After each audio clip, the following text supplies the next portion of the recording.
Hare Krishna. That started. Yeah, it's on.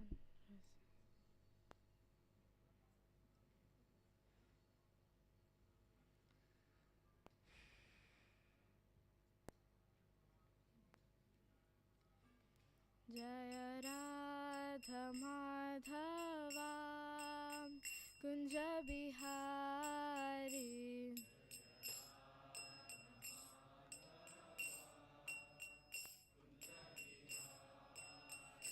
Jaya Radha Madhava Kunja Bihari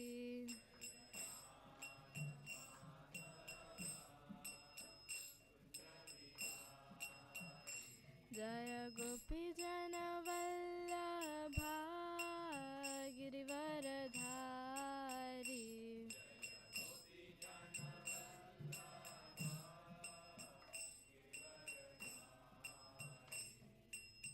Yashodanandana Braja Janaranjana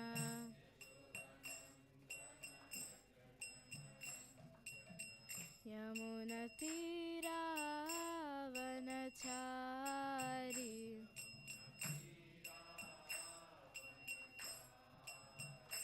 Jaya Shri Krishna Chaitanya Prabhu Nityananda Shri Advaita Gadadara Shivasadi Gaura Bhakta Vrinda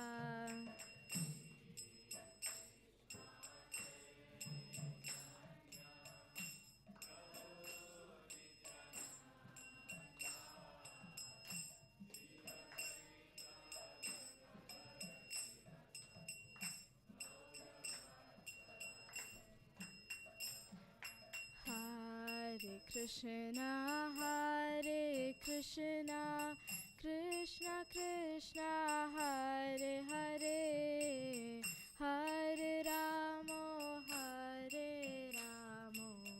Ramo Ramo, Hare Hare.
अज्ञानतिमिरान्धस्य ज्ञानाञ्जनशलाकया चक्षुरुन्मिलितं येन तस्मै श्रीगुरुवे नमः। श्रीचैतन्यमनोभीष्टं स्थापितं येन भूतले स्वयं रूपं कथामह्यं तथादि स्वपदान्तिकं वन्देऽहं श्रीगुरुं श्रीयुतपथकमलं श्रीगुरुन् वैष्णवांश्च श्रीरूपं साग्रजातं सहगणा ललिता श्रीविशाखान्वितांश्च। हे कृष्णा करुणा सिन्धु दीनबन्धु जगत्पते गोपेश गोपिकान्त राधाकान्त नमस्तुते। तप्तकाञ्चन गौराङ्गी राधे वृन्दावनेश्वरी वृषभानुसुते देवी प्रणमामि हरिप्रिये। वाञ्छाकल्पतरुभ्यश्च कृपा सिन्धुभ्येव च पतितानां पावनेभ्यो वैष्णवेभ्यो नमो नमः। नमो विष्णुपादाय कृष्णपृष्ठाय भूतले श्रीमती जयपताक स्वामिनिति नामिने। नमः आचार्यपादाय निताय कृपाप्रदायिने गौरगता दामदाय नहरग्रामतारिणे। नमो विष्णुपादाय कृष्णपृष्ठाय भूतले श्रीमती जयपताक स्वामिनिति नामिने। नमस्ते सारस्वती देवे गौरवाणी प्रचारिणे निर्विशेष शून्यवादी भाष्यात्यदेशतारिणे। जय श्री कृष्ण चैतन्य प्रभु नित्यानंदा श्री अद्वैत गदाधरा श्रीवासादि गौरभक्तवृंदा। हरे Krishna Krishna Krishna Hare Hare Ram Ram Ram Hare Hare. Hare Krishna. Pansam pranams to all the devotees assembled here. Hare Bol. First of all, I would like to thank the temple management and Her Grace Vaijayanti Sakhi Devidasi Mataji for giving me this wonderful opportunity to take Gopal class on Srila Prabhupada's Lilamrta chapter 17. Hare Krishna. This chapter starts with an incident which happened to Srila Prabhupada when he was living in New York. When Srila Prabhupada was living in New York, he lived in a hotel. So when Srila Prabhupada went out somewhere with his devotees, some unknown person has broke out into Srila Prabhupada's room and stole Srila Prabhupada's tape record and typewriter. And when Srila Prabhupada returned back to the hotel, the janitor working over there told Srila Prabhupada that some people broke out into your room and stole your tape record, typewriter and your valuable things. So when Srila Prabhupada was hearing to the janitor when he was saying this, Srila Prabhupada understood that the janitor was the thief. But he couldn't do anything because he didn't have any proof or evidence against the janitor. So he disappointedly accepted that his things were lost, and Srila Prabhupada didn't say anything. And Srila Prabhupada wrote a letter to India saying that he lost his valuable things, which was around 1,000, which was $157. So later, Srila Prabhupada had a friend over there in New York. So his name was Joseph Forrester. So when Srila Prabhupada told Joseph Forrester about the thing which happened to him in New York, he told that he wanted to leave the place immediately and he wanted to live in a better place. Because who would like to live in a place where theft is happening? So Srila Prabhupada told this to Joseph Forrester. And Joseph Forrester told that this is very common in New York because people often do this and it's very common in New York, and the youngster these days, even though they have wealth, they would do this. So Srila Prabhupada wanted to shift somewhere else. Then later Joseph Forrester said for him to have some patience and wait, and he would look for some other better place for Srila Prabhupada to live. So then Srila Prabhupada's friends gave replacement of his typewriter and tape record. And then later, Srila Prabhupada was shifted to another place, and that's where Srila Prabhupada goes to the Bowery. Here, the place is not good, but the thing is, the place, people are drunk, and prostitution happens often over there, and people are interested in material activities. And Srila Prabhupada, it was very difficult for Srila Prabhupada to adapt in a place like that. And it was very difficult for Prabhupada to mix with them and preach that easily. But Srila Prabhupada had only this one thought, that to satisfy his guru's instruction and to make his decision in instructions fulfill. So Srila Prabhupada didn't have any other way, so he accepted and he went to the Bowery. When Srila Prabhupada was going on the street, people would lie dying over there, dead over there, but nobody would even bother to look after them or do the last things for them. But everybody would just do their work, and they were drunk and they didn't have their sense with them. So Srila Prabhupada lived in that one place where he lived between two bars. His apartment was between two bars. And the place where he lived was a person who went, it was Harvey Cohen. He was having a studio and he lived over there with his other friend David Allen. When he wanted to leave to California, so he wanted somebody to stay in his studio. So they accepted Srila Prabhupada to share his room with David Allen. So the room was like 1,000 square meter, and there was two partition where David Allen lived and Srila Prabhupada lived. When Srila Prabhupada went over there, when he saw David Allen, and his inspiration was to make David Allen as his first devotee, initiated devotee. So when Srila Prabhupada went over there, he was so happy to see David Allen. He was happy that he has a new devotee. So when Srila Prabhupada started preaching and started kirtan, Sankirtana movement, David Allen was so inspired looking at Srila Prabhupada's duties, and he was so inspired by, even though Srila Prabhupada was in his 70s and he was doing all this, David Allen was so amazed looking at how can a person have this much energy in his 70s. So David Allen also started to join Srila Prabhupada's kirtan and lectures, preachings, everything. And then Srila Prabhupada was so happy by seeing David Allen's change, and then they lived in the same room. Srila Prabhupada used to live under a bulb, and he used to have his typewriter, tape record, and his scriptures.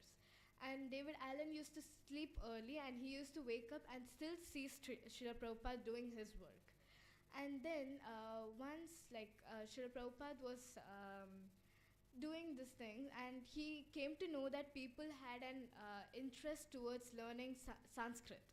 So Srila Prabhupada, as how Sri Chaitanya Mahaprabhu did, like teaching Sanskrit but in the way of Krishna consciousness, Srila Prabhupada also wanted to do the same, but teach people Sanskrit but through the way of Krishna consciousness. But later he came to know that people wanted to learn Sanskrit but not from Krishna consciousness, just for multilinguist purpose. So then Srila Prabhupada also gave up on this, because he didn't want people to learn from him only for material thing. He wanted them to learn through spiritual. So like how Sri Chaitanya Mahaprabhu gave up on that, Srila Prabhupada also gave up. And then later, many of the people living in that street, some were actually good, and so they came to Srila Prabhupada's Sankirtan time. So it's like they really liked the beat, the music, the tone, everything. So they came. When David Allen said Srila Prabhupada, they're here just to hear the music, not for the Krishna consciousness. But then why do you accept them? Srila Prabhupada's reply was, it's like at least they're here to hear the music. At least by that they're hearing about Krishna's name. So Srila Prabhupada has never forced anybody to do chanting or to come to his lectures every time and do 16-round chantings or anything like that. He just wanted them to do their consciousness through Krishna consciousness.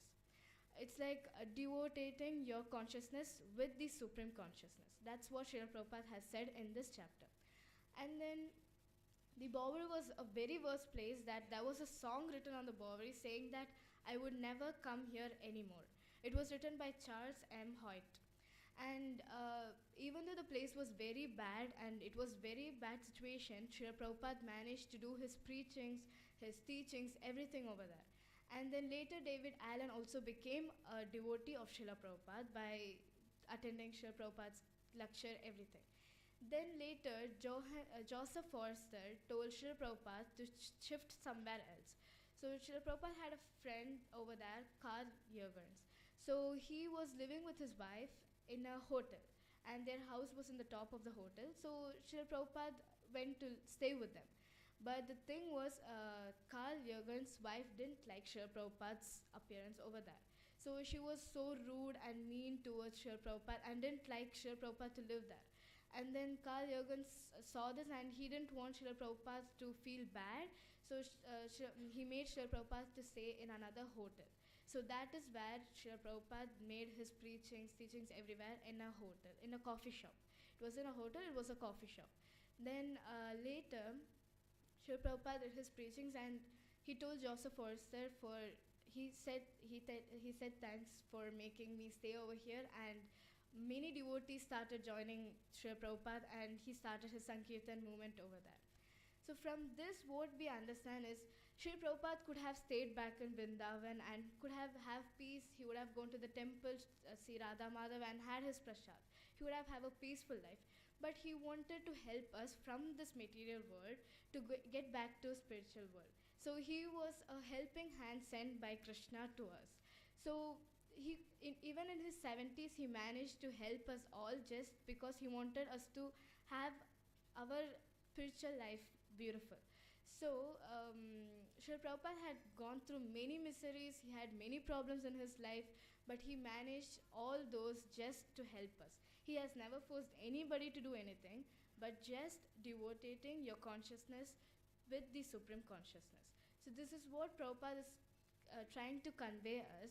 You do your spiritual thing, material thing, but through the way of Krishna Consciousness. And we should also take Prabhupada's words, and we should also follow, because Prabhupada has gone many miseries just for us devotees to have a better life and to reach back to the Godhead. Hare Krishna. If I have done anything mistake, sorry, I can't follow. Hare Krishna.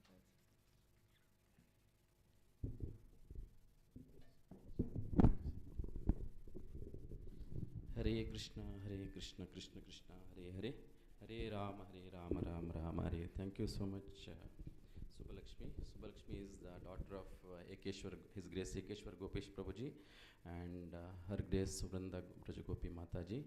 I request Brajeshwari Mataji to hand over this gift to Subalakshmi. Dear Subalakshmi, please go on chanting Hare Krishna as you are doing now, and this very chanting will give you all peace and prosperity, both in this life and the next life. Never expect any good from the so-called society, friendship and love. Only Krishna is the genuine friend of all living being, and it is He only who can give us all the benedictions. Hare Krishna. Hare Krishna, Krishna Krishna, Hare Hare, Hare Rama, Rama Rama, Hare Hare. Thank you so much, Mataji. Thank you. I request His Grace.